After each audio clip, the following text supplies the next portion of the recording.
అజాతశత్రువు ఉమ్మడి ఆంధ్రప్రదేశ్ రాష్ట్ర మాజీ శాసనసభాపతి శ్రీపాద రావు జీవిత చరిత్రను పాఠ్యాంశంగా చేర్చాలని రామగిరి మండల కాంగ్రెస్ పార్టీ నాయకులు విజ్ఞప్తి చేశారు. సోమవారం రామగిరి మండల కేంద్రంలోని శ్రీపాద ఐఎన్టీయూసీ భవనంలో రామగిరి మండల కాంగ్రెస్ పార్టీ నాయకులు విలేకరుల మీడియా సమావేశం నిర్వహించారు. సర్పంచ్ స్థాయి నుండి శాసనసభాపతి వరకు కొనసాగిన శ్రీపాదరావు సుదీర్ఘ రాజకీయ ప్రస్థానాన్ని పాఠ్యాంశాలలో చేర్చడం పాటు శాసనసభ ఆవరణలో శ్రీపాదరావు విగ్రహాన్ని నెలకొల్పాలని తెలిపారు. శ్రీపాదరావు అలంకరించిన ప్రతి పదవికి న్యాయం చేశారని, నైతిక విలువలతో కూడిన వ్యక్తిత్వం వల్ల ఆ పదవులకు శ్రీపాదరావు వన్నె తెచ్చారని గుర్తు చేశారు. కార్యక్రమంలో రామగిరి మండల కాంగ్రెస్ పార్టీ నాయకులు తదితరులు పాల్గొన్నారు.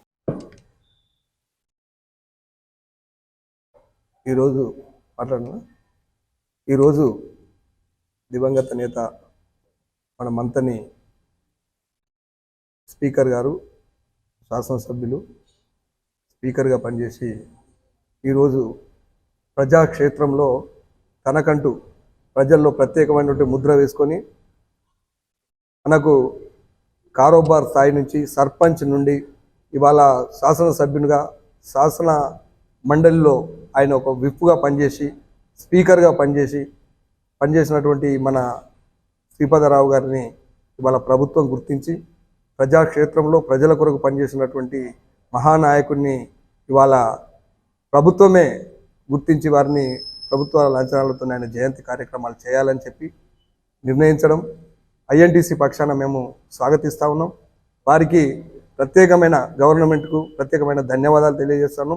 అదే దిశగా ఈరోజు వాళ్ళ తనయుడు శ్రీధర్ బాబు గారు మంత్రిగా మరి అనేకమైనటువంటి కార్యక్రమాలు మన ప్రజలకు అందుబాటులో ఉండి చేస్తున్నటువంటి విషయాన్ని కూడా మనం గమనిస్తూ ఉన్నాం. మరి వీరి యొక్క చరిత్ర లిఖించాలని చెప్పి మేము ఐఎన్టీసీ పక్షాన డిమాండ్ చేస్తూ ఉన్నాం. ఈరోజు ముఖ్యంగా ఈ సమావేశం ముఖ్య ఉద్దేశం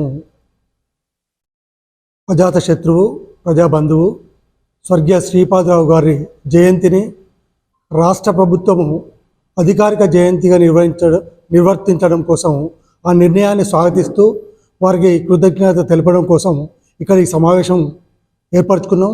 ముఖ్యంగా ఈ సమావేశం ముఖ్య ఉద్దేశము రాష్ట్ర ప్రభుత్వానికి కృతజ్ఞత తెలుపుతూ, అలాగే పుట్టుక బ్రాహ్మణ అయినా కూడా మానవత్వమే తన కులమని, బడుగు బలహీనాల అభివృద్ధి మరియు వాళ్ళ రాజకీయ చైతన్యమే ఈ ప్రాంత అభివృద్ధికి, సమాజ అభివృద్ధికి తోడ్పడుతుందని తన జీవితం మొత్తం కూడా ప్రజా జీవితంలో ఉంటూ ప్రజా అభ్యున్నతి కోసం కృషి చేసిన శ్రీపాదరావు గారి చరిత్రను పాఠ్యాంశంగా పెట్టాలని రాష్ట్ర ప్రభుత్వాన్ని కోరుతూ, అలాగే 125 కోట్లతోటి శాంక్షన్ అయిన శివారం మంతని రహదారి బ్రిడ్జ్ కూడా వారి పేరును ప్రతిపాదించాలని రాష్ట్ర ప్రభుత్వాన్ని కోరుతున్నాం. ఈ సమావేశాన్ని ఉద్దేశించి జిల్లా ఉపాధ్యక్షులు తోట చంద్రన్న గారిని ఒక 2 నిమిషాలు మాట్లాడాల్సింది కోరుతున్నాం. ఈరోజు ప్రెస్ మీట్లో పాల్గొన్న మా మిత్రులందరూ, సోదరిమణులందరికీ కూడా పేరు పేరున నమస్కారం. రాష్ట్ర ప్రభుత్వం ఏదైతే శ్రీపాదరావు గారి విషయంలో రాష్ట్ర ముఖ్యమంత్రి వర్యుడు మరి మంత్రులు తీసుకోవడం ఆనందదాయకం, చాలా సంతోషమైనటువంటి విషయం.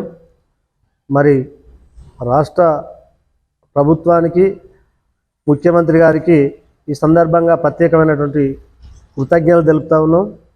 అదేవిధంగా ఈ ప్రాంతాన్ని అభివృద్ధి చేయడంలో కీలక పాత్ర పోషిస్తూ ఉన్న మన మంత్రివర్యులు పెద్దలు గౌరవ శ్రీధర్ బాబు గారికి ప్రత్యేకమైనటువంటి ధన్యవాదాలు. ప్రజలే నా దేవుళ్ళు, ప్రజలే నాకు దైవం, కులము మతము మరి అలాంటి ఆలోచన లేకుండా ముందుకెళ్ళిపోతూ ఉన్నారు. ఈ ప్రాంతాన్ని అభివృద్ధి చేయాలి. మన పెద్దపల్లి జిల్లా, ఉమ్మడి కరీంనగర్ జిల్లా, తెలంగాణ రాష్ట్రాన్ని మొత్తం కూడా అభివృద్ధి చేయాలనే ఆలోచన మంచి దృఢ నిశ్చయంతో ఉన్నారు మంత్రివర్యులు. కాబట్టి వారికి కూడా ప్రత్యేకమైనటువంటి ధన్యవాదాలు, కృతజ్ఞతలు. మరి మన ప్రాంతం నుంచి గెలిచినందుకు మనకి ఏదైతే శివారం ఆ బ్రిడ్జ్ అయితే ఏంది 125 కోట్లతోని, మరి వాట్సాప్లో 145 కోట్లు అని ఇచ్చారు, పేపర్లో 125 కోట్లని ఇచ్చిర్రు. అదే కాకుండా మన కాటారం వరకు డబల్ రోడ్డు శాంక్షన్ చేయించడం కూడా చాలా హర్షించదగ్గ విషయం. ఇవే కాకుండా గ్రామాలల్లో మొన్నటికి మొన్న కల్వచెల్ల 2 కోట్ల రూపాయలు రోడ్డుకు పెట్టడం జరిగింది మంత్రివర్యులు. అన్ని గ్రామాలలో కూడా మరి 20 లక్షలు 30 లక్షలకు తగ్గకుండా వర్కులు పెట్టిర్రు. కాబట్టి మన ప్రాంతం, మన మండలాలు అన్నీ కూడా అభివృద్ధికి నోచుకున్నాయి. ఇప్పుడే మరి గవర్నమెంట్ను ఏదైతే అధికారంలోకి తెచ్చిన ప్రజలందరికీ కూడా, మంత్రిని ప్రజలందరికీ శ్రీధరబాబును గెలిపించి మరి రాష్ట్ర ప్రజలందరికీ రాష్ట్రంలో కాంగ్రెస్ పార్టీ ఎమ్మెల్యేలను గెలిపించి మన రాష్ట్రాన్ని మరి కాంగ్రెస్కు అవకాశం ఇచ్చినటువంటి ప్రజలందరికీ కూడా పేరు పేరున ధన్యవాదాలు తెలుపుతూ సెలవు తీసుకుంటా ఉన్నాను.